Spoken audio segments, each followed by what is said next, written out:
حمد و صلاۃ کے بعد تمام سامعین و حاضرین السلام علیکم ورحمۃ اللہ وبرکاتہ۔ سورہ حدید پارہ 27 آیت نمبر 9 تلاوت کی ہے۔ اللہ تبارک و تعالیٰ سے دعا ہے صحیح سماعت کرنے، عمل کرنے، دوسروں تک پہنچانے کی توفیق عطا فرمائے۔ آیت مبارکہ کے اندر اللہ تبارک و تعالیٰ نے ارشاد فرمایا، تم میں سے جو شخص فتح مکہ سے پہلے خرچ کر چکا اور فتح مکہ سے پہلے اس نے جہاد میں حصہ لیا، وہ درجوں میں کہیں زیادہ ہے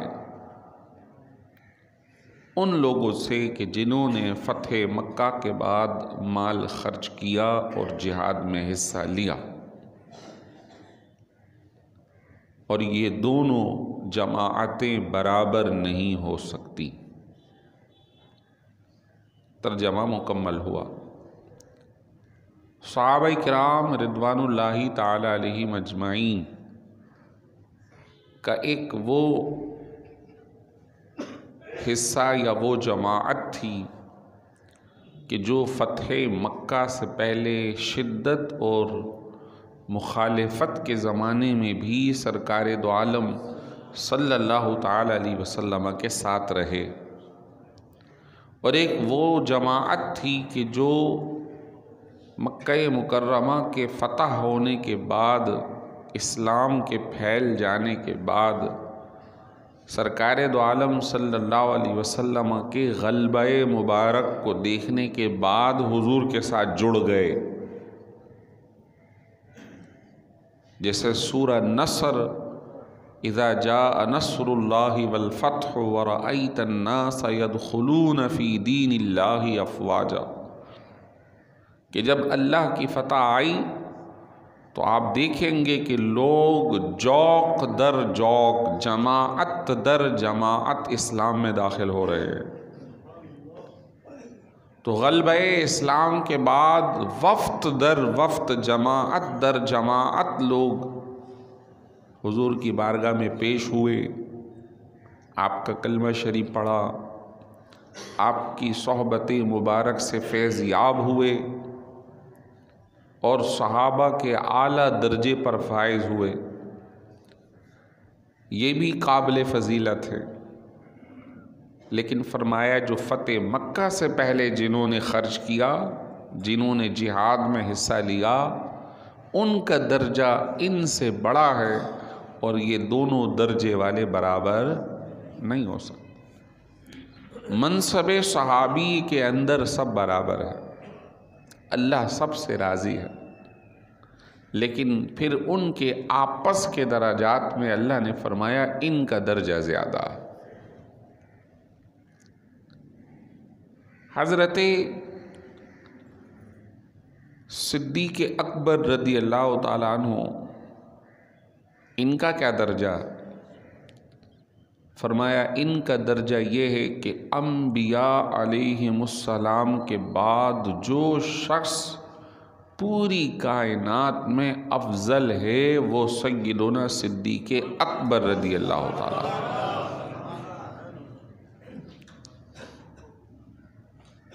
چنانچہ خلیفہ چہارم، امام الائمہ، امام الاتقیاء، حضرت سیدنا علی المرتضیٰ کرم اللہ وجہ الکریم ارشاد فرماتے ہیں کہ میں نے سرکار دو عالم صلی اللہ علیہ وسلم سے خود سنا کہ سرکار نے ارشاد فرمایا کہ انبیاء کے بعد یہ سورج ابو بکر کے علاوہ کسی افضل شخص پر نہ طلوع ہوا نہ غروب ہوا۔ انبیاء کے بعد جو افضل ترین شخص جس پر سورج طلوع اور غروب ہوا وہ ابو بکر صدیق رضی اللہ تعالیٰ عنہ۔ یہ حضرت علی المرتضیٰ فرما رہے ہیں کہ میں نے خود سرکار دو عالم سے سنا صلی اللہ علیہ وسلم۔ حضرت سیدنا صدیق اکبر رضی اللہ تعالیٰ عنہ، دو باتیں ذہن میں رکھیے کہ جو ہمیں اسلامی لٹریچر یا اسلامی سوانح تاریخ میں ملتی ہے، ایک کہلاتا ہے مناقب اور ایک کہلاتا ہے فضائل۔ کیا باتیں ہیں؟ دو، ایک ہے فضائل اور ایک ہے مناقب۔ فضیلت مناقب سے اعلیٰ ہے، فضیلت مناقب سے اعلیٰ ہے۔ اس کو یوں سمجھ جائیں کہ ایک ہے کل اور ایک ہے اس کا جز۔ یہ پورا ہاتھ کل ہے اور انگلی اس کی جز ہے۔ اس انگلی کی خوبصورتی اس ہاتھ میں بہت اچھی لگے گی، لیکن اس انگلی کو الگ رکھ دیں تو اس کی الگ سے کوئی صورت نظر نہیں آئے گی۔ اگرچہ کہ ان انگلیوں میں شہادت کی انگلی کا درجہ زیادہ ہے، اگرچہ قد میں چھوٹی ہے لیکن اپنی فضیلت میں اعلیٰ ہے کہ اس سے شہادت دی جاتی ہے۔ تو انگلیاں موجود ہوں تو اس کی فضیلت ہے، ہاتھ کے اندر انگلی نکال دیں تو الگ سے اس کی کوئی فضیلت بظاہر نہیں بنی، صرف سمجھانے کے لیے۔ تو ہر صحابی کی کوئی نہ کوئی ایک ایسی بات، ایک ایسی خصوصیت ہے جس سے وہ دوسروں سے الگ نظر آتا ہے۔ کسی کو کوئی خاص صفت عطا کی گئی ہے، کسی کوئی خاص مقام عطا کیا گیا ہے، لیکن جسے سارے مناقب عطا کیے گئے ہیں وہ ہیں سیدنا صدیق اکبر رضی اللہ تعالیٰ، وہ سیدنا صدیق اکبر رضی اللہ تعالیٰ۔ اچھا، اب منقب کے اندر، مناقب کے اندر ہر ایک کی فضیلت بیان کی گئی ہے کہ حضرت ابو بکر صدیق رضی اللہ تعالیٰ عنہ کی بھی مناقب ہیں، ان کی بھی خصوصیات ہیں، حضرت عمر فاروق کی بھی ہیں، حضرت عثمان غنی کی بھی ہیں، حضرت علی المرتضیٰ کرم اللہ وجہ الکریم کی بھی ہیں۔ ان کی ایک ایک، دو دو، چار چار، 10 ایسی خصوصیات ہیں جو دوسرے میں نہیں ہیں۔ اس خصوصیت کی وجہ سے وہ دوسروں سے الگ نظر آتا، لیکن اس کے باوجود وہ کہ جو سب میں فائق ہو وہ سیدنا صدیق اکبر رضی اللہ تعالیٰ عنہ۔ اچھا، اب فضیلت کا معیار کیا ہے؟ اس پر علماء نے گفتگو کی، سیدی اعلیٰ حضرت رحمۃ اللہ تعالیٰ علیہ، بڑے بڑے علماء نے اس کے اوپر گفتگو اور کلام کیا۔ کہا فضیلت کا جو معیار ہے وہ ہے کثرت ثواب۔ جس کو کسی عمل پہ زیادہ ثواب ملے وہ فضیلت والا۔ چنانچہ اس اعتبار سے اگر دیکھیں تو راتیں تو ساری ہیں، لیکن لیلۃ القدر کو ساری راتوں پر فضیلت ہے۔ کیوں؟ کیونکہ اس کی ایک رات میں عبادت خیر من الف شہر، 1000 مہینوں سے زیادہ ثواب والی رات ہے۔ وہ ایک رات عبادت کرو تو 1000 مہینوں سے زیادہ کا ثواب ملے گا۔ رات تو وہ بھی ایک ہی ہے، یہ بھی ایک ہی ہے، لیکن کثرت ثواب کی وجہ سے اسے فضیلت حاصل ہے۔ اب اس اعتبار سے دیکھیں گے تو سیدہ بی بی عائشہ کی وہ روایت کہ جس کے اندر چاندنی رات میں رسول کریم صلی اللہ علیہ وسلم سے جب کہ ستارے چمک رہے ہیں، سوال ہوتا ہے یا رسول اللہ ان ستاروں اور تاروں کے برابر کس کی نیکیاں ہیں؟ فرمایا عمر فاروق کی۔ عرض کی حضور میرے والد فرمایا تمہارے والد کی ایک نیکی عمر کی ساری نیکیوں پر بھاری ہے. ان کی ایک نیکی کی فضیلت اتنی ہے کہ عمر فاروق کی ساری نیکیاں ایک طرف اور حضرت صدیق اکبر کی ایک نیکی ایک طرف. فضیلت کا معیار کثرت ثواب ہے. سیدنا صدیق اکبر رضی اللہ تعالیٰ عنہ کو اللہ تبارک و تعالیٰ نے یہ مقام عطا فرمایا. اچھا اسی طرح سارے صحابہ کرام بعد قیامت تک آنے والے، چاہے وہ صوفیہ ہوں، اولیاء ہوں، بعد کے عام عوام الناس ہم جیسے کمزور اور عملی اعتبار سے کمتر لوگ بھی ہوں، آخر ان کا ہم پر جو فضل ہے، جو فضیلت ہے یا اضافہ ہے، وہ کیوں ہے؟ وہ اسی وجہ سے ہے کہ اللہ تبارک و تعالیٰ نے سرکار کی صحبت کی وجہ سے انہیں یہ مقام عطا فرمایا کہ اگر وہ کوئی چھوٹا کام بھی کرتے تھے تو اللہ تعالیٰ انہیں بڑا اجر عطا فرماتا ہے، اور ہم بڑا کام بھی کر لیں تو ہمارا اجر ان کے برابر نہیں ہے. اب اس کے اوپر ایک حدیث شریف سماعت کی. سرکار دو عالم صلی اللہ علیہ وسلم نے ارشاد فرمایا لو انفق احدکم مثل احد ذہبا، اگر تم میں سے کوئی احد پہاڑ برابر سونا اللہ کی راہ میں صدقہ اور خیرات کرے. کتنا؟ احد پہاڑ کے برابر. اب جنہوں نے دیکھا ہے احد پہاڑ وہ کافی اونچا بھی ہے اور کافی طویل بھی ہے، کئی کلومیٹر تک یہ پہاڑ چل رہا ہے. اگر تم میں سے کوئی احد پہاڑ برابر بھی سونا اللہ کی راہ میں خرچ کرے، تب بھی وہ میرے صحابی کے ایک مد یا آدھے مد، برتن کو کہتے جو تقریباً 4.5 کلو 5 کلو کا ہوگا، وہ میرے صحابی کے ایک مد برتن یا آدھے کے برابر صدقہ کرنے کے برابر بھی نہیں ہو سکتا. تم پہاڑ جتنا صرف کرو اور میرے صحابی ایک مد یا آدھا مد صرف کرے، تب بھی ان کی فضیلت تمہارے مقابلے میں زیادہ ہے. تو فضیلت کا معیار ہے ثواب. انہوں نے سرکار دو عالم صلی اللہ علیہ وسلم کے پیچھے کھڑے ہو کے نمازیں ادا کی ہیں. انہوں نے سرکار دو عالم صلی اللہ علیہ وسلم کے ساتھ جہاد میں حصہ لیا ہے، اور ان تمام سے بڑھ کر جنہیں اللہ نے مقام عطا فرمایا وہ حضرت سیدنا صدیق اکبر رضی اللہ تعالیٰ عنہ ہیں.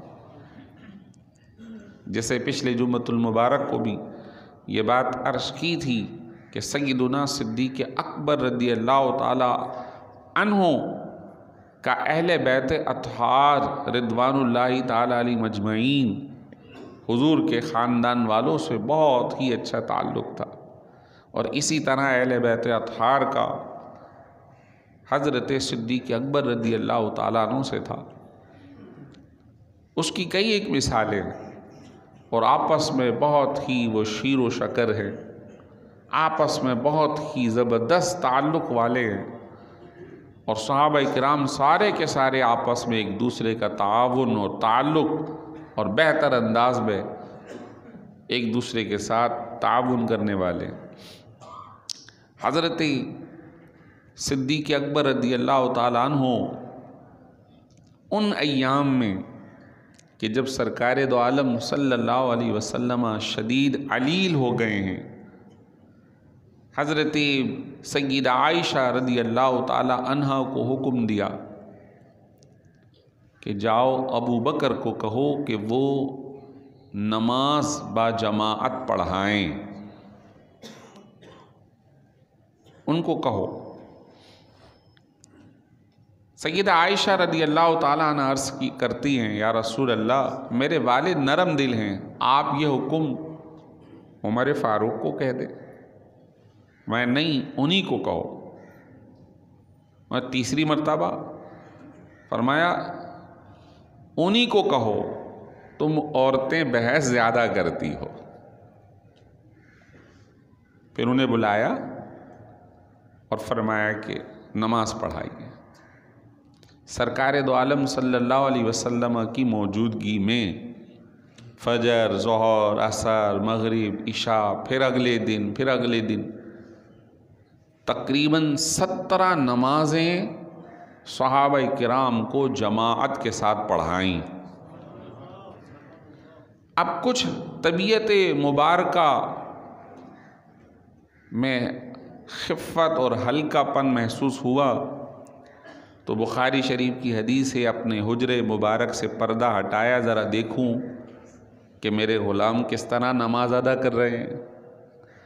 اب پردہ ہلکا سا سرکایا گیا تو کہتے ہیں حضرت بلال راوی ہیں کہ جیسے ہی آواز میں کان میں آواز پڑی ویسے ہی دوران نماز ہمارے چہرے حضور کے حجرے کی طرف ہو گئے، اور نہ صرف ہوئے بلکہ سرکار کو دیکھا، اور دیکھ کر جو کلمہ انہوں نے نقل کیا ہے وہ یہ ہے کأنہا ورقۃ مصحف، چہرہ انور ایسا لگ رہا تھا جیسے چاندی چمک رہی ہو، چاندی کا ورق ہو۔ چاندی کا ورق چمکتا ہے نا، خوبصورت ہوتا ہے، سفید، ایسا چہرہ نظر آ رہا تھا۔ حضور نے پھر دوبارہ پردہ کر دیا، نماز ہوتی رہی۔ پھر کچھ آسانی ہوئی تو آپ خود نماز میں تشریف لا رہے۔ حضرت ابو بکر صدیق کی نماز، اللہ اکبر، بخاری شریف کی روایت ہے، جب وہ نماز پڑھا کرتے تھے تو ادھر ادھر کوئی توجہ نہیں، نہ وہ دیکھتے تھے نہ وہ توجہ کرتے تھے۔ جب نماز میں کھڑے ہو گئے تو انتہائی خشوع اور خضوع اور توجہ کے ساتھ نماز ادا کرتے تھے۔ کاش اللہ ہمیں بھی ایسی عطا فرما دے، ان کے نقش قدم پہ چلنے کی توفیق عطا فرمائے۔ جب سرکار تشریف لائے تو بعض صحابہ کرام جو پیچھے تھے انہوں نے دیکھ لیا کہ حضور آ رہے ہیں، وہ اپنے انہماک میں نماز پڑھا رہے۔ تو اب کیسے امام کو بتائیں کہ امام الانبیاء تشریف لے آئیں، آپ پیچھے آ جائیں؟ تو صحابہ کرام نماز میں تصفیق کر رہے ہیں۔ تصفیق کیا عمل ہے؟ تصفیق بڑے قاف سے، اس کا مطلب ہے کہ ہاتھ پر ہاتھ مارنا، اس کو ہم الٹی تالی مارنا بھی کہہ سکتے ہیں۔ وہ ہاتھ پہ ہاتھ مارنے لگے۔ جب نمازیوں کا شور زیادہ ہوا تو توجہ ہوئی، تو اتنے میں سرکار دو عالم صلی اللہ علیہ وسلم صف میں تشریف لے آئے۔ جب ایسا ہوا اور ان کی توجہ گئی تو فوراً مصلی چھوڑ دیا۔ آپ صلی اللہ علیہ وسلم آگے تشریف لائے اور اب آپ نے امامت فرمائی اور سارے صحابہ کرام آپ کی امامت میں نماز ادا کرنے لگے۔ اس سے ایک مسئلہ معلوم ہوتا ہے کہ اگر امام کو کوئی عذر ہو جائے تو پیچھے والا امام آگے آ کے نماز پڑھا سکتا ہے۔ بعض اوقات ایسا ہو سکتا ہے، امام بھی بشر ہے، جس طرح عام نمازی کا وضو ٹوٹ سکتا ہے امام کا بھی ٹوٹ سکتا ہے، نکسیر ہو سکتی ہے، خون بہہ سکتا ہے گرمیوں کے دنوں میں۔ تو ایسی صورت میں جو پیچھے امام کھڑا ہو، جو بھی مؤذن ہیں دائیں بائیں جو سمجھدار آدمی ہے، اسے امام ہاتھ پکڑ کے آگے کر سکتا ہے، اور جہاں سے امام چھوڑے گا یہ وہیں سے کنٹینیو کر لے گا، تو پیچھے والوں کی سب کی نماز وہیں سے آگے بڑھنا شروع ہو جائے گی۔ یہ درست اور جائز ہے۔ ہو سکتا ہے کسی کو معلوم ہو کسی کو نہ معلوم ہو، آج مسئلہ بتا دیا۔ اللہ نہ کرے ہمارے ساتھ ایسا ہو جاتا ہے، امام کے ساتھ ایسا ہو جاتا ہے تو پیچھے والا آگے آ کے نماز پڑھ لے گا۔ بعض اوقات ہمیں مسئلہ معلوم نہیں ہوتا تو ہم یہ کہتے ہیں پوری زندگی ہو گئی، بال سفید ہو گئے، آج تک یہ نہیں مسئلہ دیکھا، پتہ نہیں ہے کہاں سے نئے نئے مسئلے نکال کے لے آتے۔ ضروری نہیں کہ جو ہمیں نہیں معلوم وہ شریعت مطہرہ میں ہے ہی نہیں۔ ہر علم پر اللہ تعالیٰ نے علم والا مقرر فرمایا ہے۔ فوق کل ذی علم علیم، ہر علم والے پر اللہ تعالیٰ نے ایک علم والا مقرر فرمایا۔ بہرحال سرکار دو عالم صلی اللہ علیہ وسلم نماز کے لیے آگے آ گئے اور حضرت ابو بکر صدیق پیچھے ہو جاتے، اب بات جو ہے وہ سننے والی ہے۔ آپ صلی اللہ علیہ وسلم بیٹھ کر نماز پڑھا رہے ہیں، کیونکہ آپ بیماری کی وجہ سے جسم جو ہے وہ جو نقاہت تھی، کمزوری تھی، آپ نے بیٹھ کر نماز پڑھائی، مقتدیوں نے سب نے کھڑے ہو کے نماز ادا کی۔ معلوم یہ ہوا کہ اگر امام کسی وجہ سے بیٹھ بھی جائے اور مقتدی پیچھے کھڑے رہیں تب بھی نماز با جماعت ہو سکتی ہے۔ یہ اسی حدیث سے دوسرا مسئلہ ہے کہ کبھی ایسا ہوا اچانک بلڈ پریشر ہائی ہوا، لو ہوا، شوگر لو ہوا، امام کھڑا نہیں رہ سکتا، اسے چکر آ گئے، وہ بیٹھ گیا، تو جماعت کنٹینیو رہے گی، یہ نماز برقرار رہے گی۔ وہ بیٹھے رہے اور یہ پیچھے کھڑے رہے، آپ صلی اللہ علیہ وسلم ہلکی آواز میں اللہ اکبر فرما رہے تھے، تو صدیق اکبر پھر اللہ اکبر زور سے کہہ کر بقیہ نمازیوں کو بتا رہے تھے۔ اسی سے مسئلہ یہ بھی نکلا کہ امام کی آواز اگر پیچھے والوں کو نہ پہنچے تو کوئی مسئلہ نہیں ہے، نماز پھر بھی ہو جائے گی، درمیان والا آواز لگا سکتا ہے، اس کو کہتے ہیں مکبر۔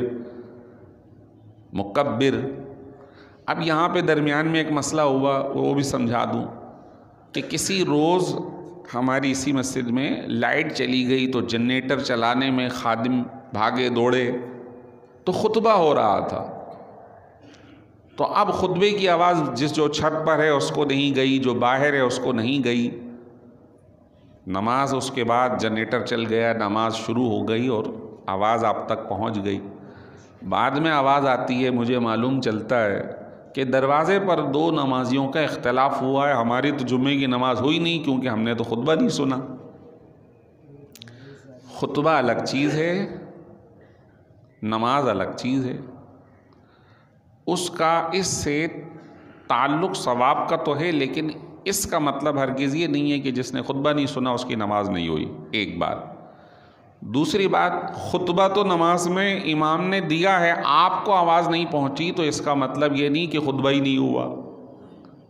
اور ادھر دیکھیے سرکار نماز پڑھا رہے ہیں، آواز بہت ہلکی ہے، پیچھے والے مقتدیوں کا آواز نہیں جا رہی تھی، تو صدیق اکبر مکبر کی صورت میں اللہ اکبر کہہ رہے تھے، تو لوگوں کو نماز کی آواز حضرت صدیق اکبر کی آ رہی تھی، حالانکہ نماز کون پڑھا رہا تھا؟ سرکار دو عالم صلی اللہ علیہ وسلم۔ بات سمجھنے کی ہے، تو ہم کسی بھی بات پر اپنی رائے پاس کرنے سے پہلے اس کے بارے میں معلومات لے لیں کہ یہ ہوا تو اس کا کیا حال ہے۔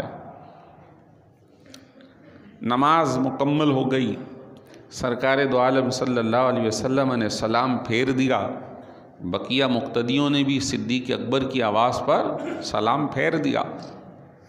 اس کے بعد ارشاد فرمایا، ابو بکر، میں نے تمہیں اشارہ کیا تھا کہ تم نماز پڑھاتے رہو، پھر تم پیچھے کیوں آ گئے؟ پھر تم پیچھے کیوں آ گئے؟ اب جو جواب ہے وہ ذرا غلامانہ ہے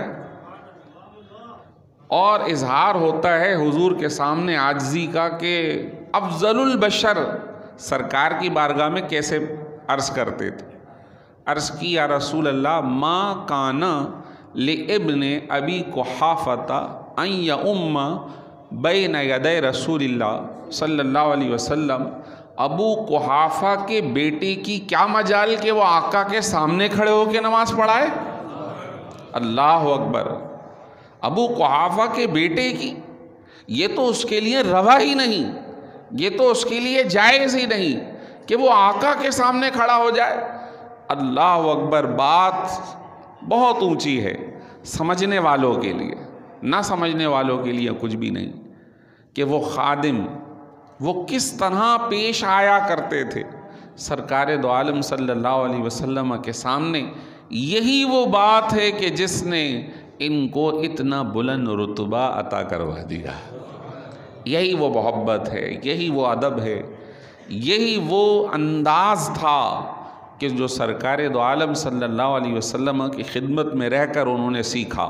اسی کو کہتے ہیں ادب پہلا زینہ ہے، با ادب با نصیب، بے ادب بے نصیب۔ اب امامت 17 دن کراتے رہے، جب نبی رحمت صلی اللہ علیہ وسلم نے پردہ فرمایا اور صحابہ کرام نے سیدنا صدیق اکبر رضی اللہ تعالی عنہ کی بیعت کی بطور خلیفہ کہ آج سے مسلمانوں کے سربراہ آپ ہوں گے، تو حضرت علی المرتضیٰ کرم اللہ وجہہ الکریم نے بھی آپ کی بیعت کی، اور پھر آپ نے یہ بات ارشاد فرمائی، بہت ہی شاندار جملہ ہے جو ہر کتاب میں موجود ہے۔ فرمایا کہ جس کو سرکار دو عالم صلی اللہ علیہ وسلم نے ہمارا امور دین سونپ دیا، دین کا معاملہ نماز، اس میں انہیں ہمارا امام مقرر کر دیا، تو وہی اس بات کے حقدار ہیں کہ دنیا کی سربراہی بھی انہی کے سپرد کر دی جائے، وہی ہمارے امام ہیں۔ آپ نے ان کا جو ہے ان کی خلافت کو قبول کیا، بیعت کی، اور یہ سلسلہ پھر آگے چلتا رہا، اور پھر سیدنا صدیق اکبر رضی اللہ تعالی عنہ جس طرح سرکار کے زمانے میں معاملات چل رہے تھے اسی طرح آپ نے چلایا، سارے اہل بیت اطہار کا بھرپور خیال رکھا، حضرت علی المرتضیٰ کرم اللہ وجہہ الکریم کو اپنے زمانے میں چیف جسٹس قاضی القضات مقرر فرمایا، اپنا مشیر خاص مقرر فرمایا، جو وہ مشورہ دیا کرتے تھے، جو وہ فیصلے کیا کرتے تھے، صدیق اکبر رضی اللہ تعالیٰ عنہ سے قبول فرمایا کرتے تھے۔ ایک روز نماز پڑھ کے باہر نکلے تو دونوں ساتھ ساتھ ہیں، تو حضرت حسن چھوٹے ہیں، کھیل رہے تھے، تو سیدنا صدیق اکبر رضی اللہ تعالیٰ عنہ نے جب انہیں دیکھا تو اٹھا کر اپنے کندھوں پر بٹھا لیا اور کہا کہ تم ہو بہو سرکار کے مشابہ ہو صلی اللہ علیہ وسلم، ہو بہو۔ حضرت حسن کا جو چہرہ تھا وہ سرکار دو عالم صلی اللہ علیہ وسلم کے چہرے جیسا تھا، مشابہت تھی، تو اٹھا کے فوراً کندھوں پہ بٹھا لیا اور کہا کہ آپ سرکار دو عالم صلی اللہ علیہ وسلم سے مشابہ ہو۔ اللہ اکبر، یہ وہ بزرگوں کی محبت ہے، تعلق ہے، ربط ہے، جو ہمیں سکھاتا ہے کہ ہم بھی محبت اور اتفاق اور اتحاد سے رہیں، آپس میں شیر و شکر رہیں، اور بڑوں کا ادب کریں، احترام کریں، اگر جسے اللہ نے مقام دے دیا ہے اس کی عزت اور احترام کریں۔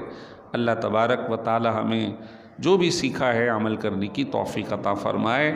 وآخر دعوانا ان الحمد للہ رب العالمین۔